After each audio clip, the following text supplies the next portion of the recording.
There is a notorious hair extension company that has a crazy, crazy non-compete. Have you ever signed a non-compete, or have you ever had employees sign non-competes? That's a hard no. Same. Really? Yeah. That's rare. Yeah, I've never implemented a non-compete inside any of my salons. Why?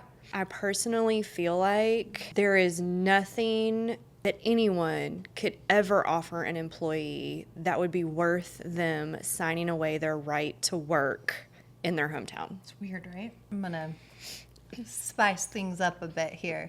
There is a notorious hair extension company that has a crazy, crazy non-compete. I want to know, what do you think that does to a company? Like, what does that say? What does that do to the company internally? What are your thoughts? I think it creates a sense of distrust. Yeah. It creates a sense of not community. Yeah. Toxicity. Toxicity. Yeah.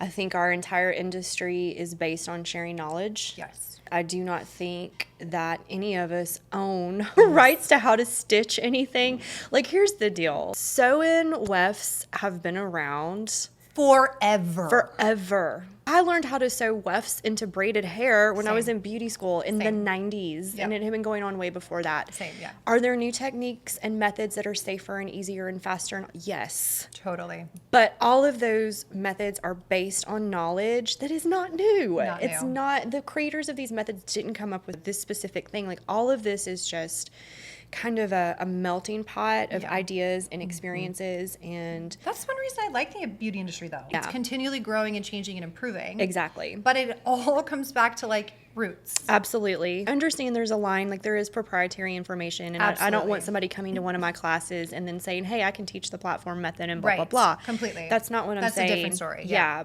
But I am saying that you can't teach me how to do something and then say that I can never speak of it or market myself as being able to, do it or showing myself doing it.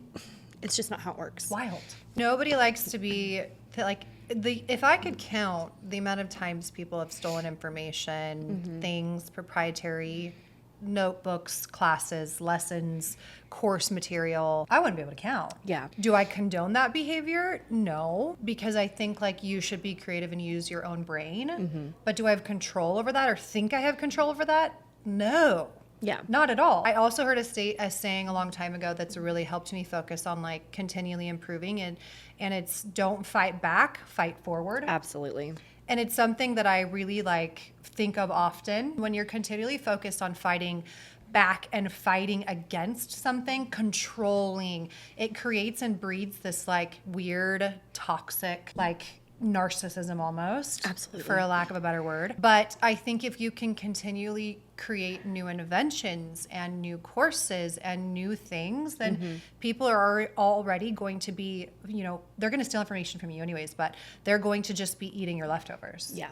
They don't know your brain. Yeah. So don't fight back. Fight forward. Absolutely. And non-competes, I think, are a way to control people.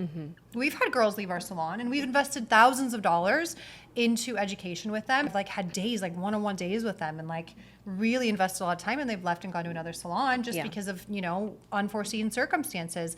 And never in my wildest dreams would I ever say, you can't take all of your clients. They're going to find you anyways. Hello. Yeah. And you can't take any of your knowledge. Hello.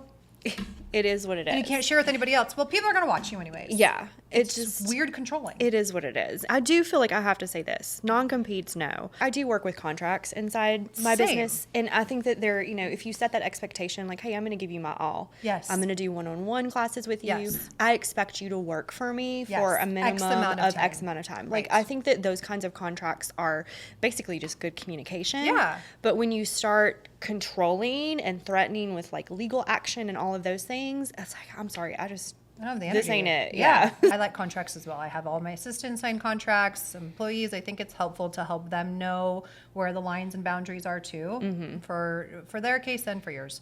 But I think when it crosses that boundary of control, it becomes toxic. Yeah. And it implodes in your company. Absolutely. No non-competes. Nope.